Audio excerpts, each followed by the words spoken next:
Assalamualaikum warahmatullahi wabarakatuh. Kembali lagi bersama saya di Kimia Bahan Alam, yang dimana kita akan mereview jurnal nih teman-teman tentang uji dan karakterisasi metabolit sekunder khususnya flavonoid dan alkaloid.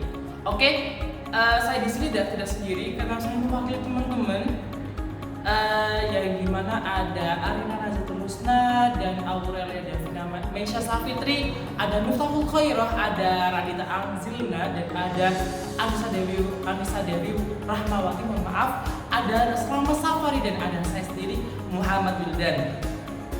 Nah, di sini tuh kita akan membahas apa aja sih di kimia bahan alam yang kita akan bahas.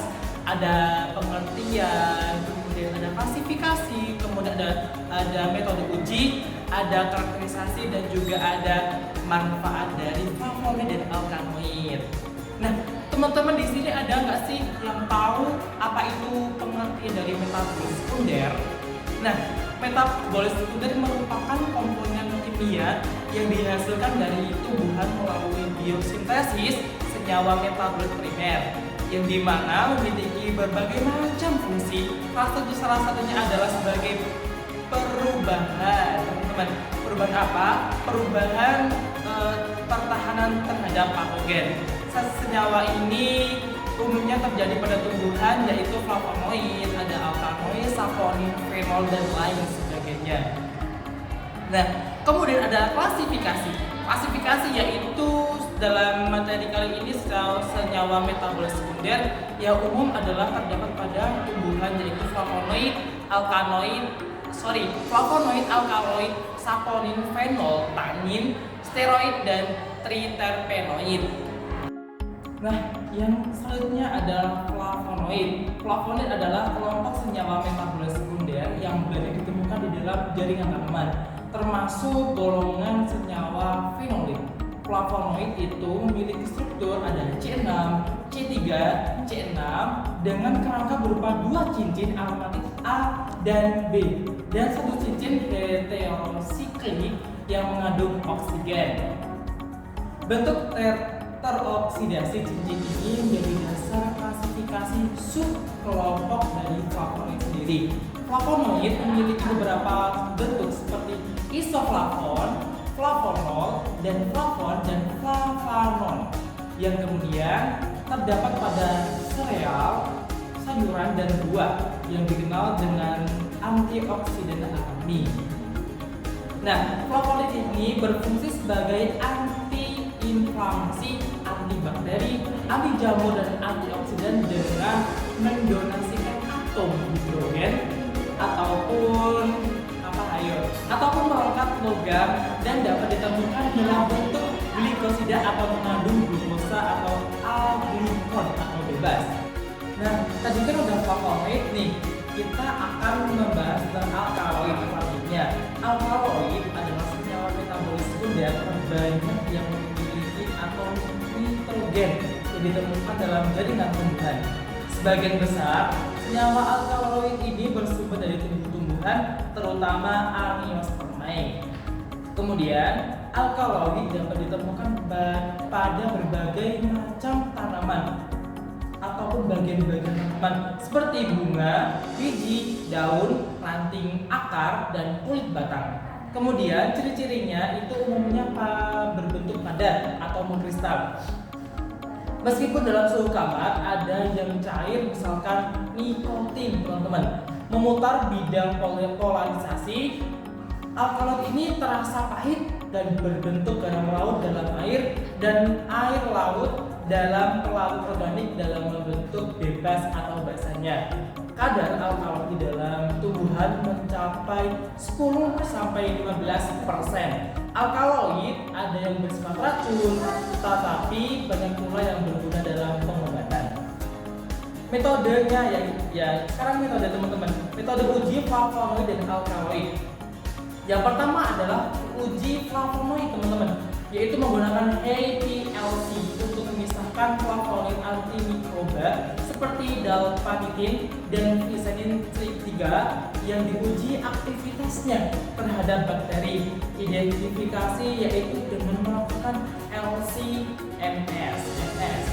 Kemudian melakukan screening fitokimia dengan metode CMES untuk mendeteksi flavonoid, lalu mengisolasi senyawa tersebut melalui ekstraksi dan fraksinasi. Kategorisasi flavonoid dilakukan dengan UVPES dan infrared atau IR.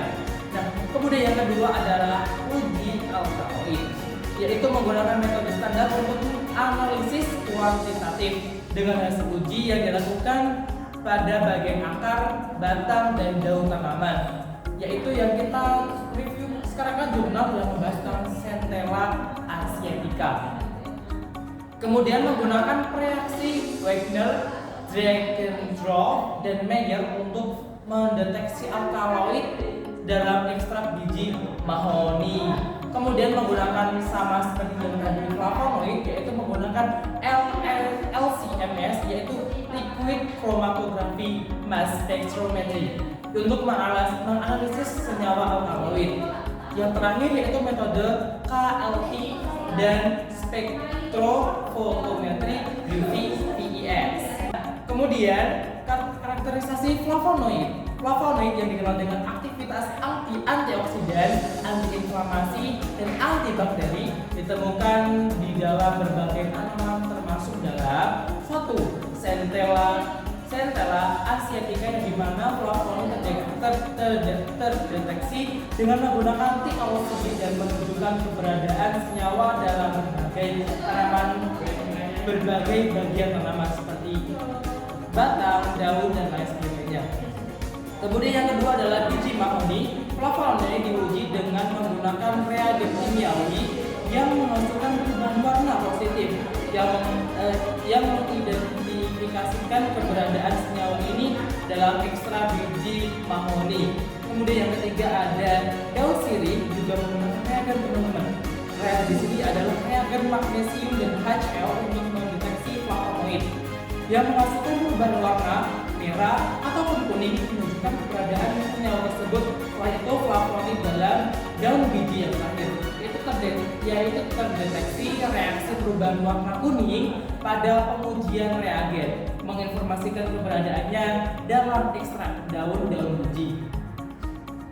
Kemudian karakterisasi alkaloid, teman-teman. Alkaloid ditemukan dalam berbagai tanaman dan juga memiliki berbagai potensi bioaktif seperti antibakteri, analgetik, dan antidiabetes.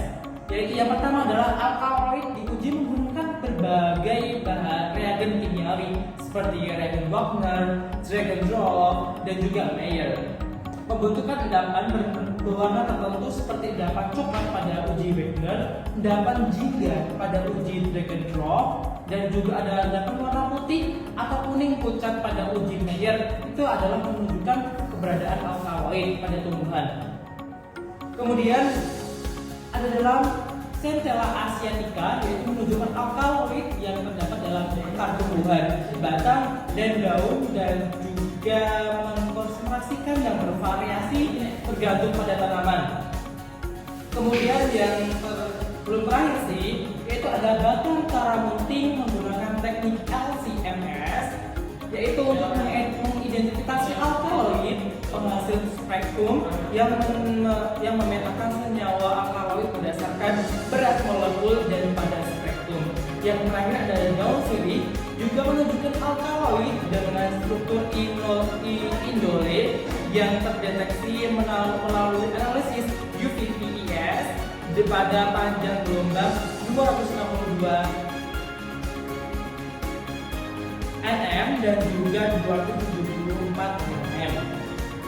Nah, yang terakhir nih teman-teman, ada manfaat metabolisme yang kita akan bahas pada pertemuan kali ini, yang khususnya pada flavonoid dan alkaloid, teman-teman. Yang senyawa di sini itu membantu menetralisis radikal bebas dalam tubuh yang dapat merusak sel-sel dan berhubungan dengan berbagai penyakit seperti kanker dan juga gangguan kardiovaskular. Oleh karena itu, flavonoid berperan dalam mencegah stres oksidatif yang dapat mempercepat penuaan dan menyebabkan penyakit degeneratif.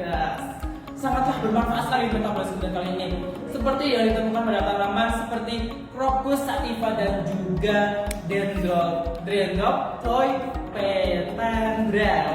Maaf, susah sekali bahasanya. Kemudian ada sifat anti kanker seperti yang terdapat pada Catharanthus mesus, mampu menghambat pertumbuhan sel kanker yang merangsang apoptosis atau kematian sel kanker yang dapat membantu dalam pengobatan kanker.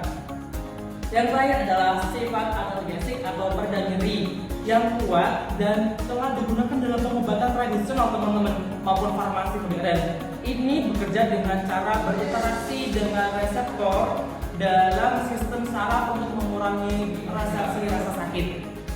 Nah, kesimpulan yang dapat kita tarik dari penjelasan awal tadi dari uji rangkaian karakterisasi, kemudian ada manfaat dan lain sebagainya, yaitu senyawa metabolis sekunder terutama pada flavonoid dan flavonoid itu bertujuan untuk mengidentifikasi dan mengevaluasi sifatnya.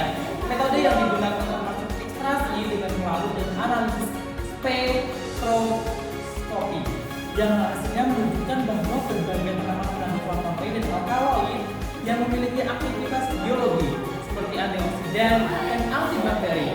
Salah satunya yaitu contohnya yaitu dari ekstrak daun sirih yang menunjukkan potensi antioksidan yang baik dan menambah pemahaman tentang manfaat senyawa tersebut dalam bidang kesehatan dan farmasi, serta menggali potensi tanaman tradisional sebagai sumber obat. Nah, terima kasih teman-teman yang terus sudah antusias dalam mendengarkan. Nah, ada salah satu pepatah, ingat, tanpa senyawa metabolis sekunder, tanaman kita mungkin hanya bisa berdiri diam-diam tanpa gaya. Sekian, terima kasih dari kelompok 4 dalam memenuhi tugas dari Ibu Dr. Husna Widiarini MPD MSI. Sekian dan terima kasih. Wassalamualaikum warahmatullahi wabarakatuh.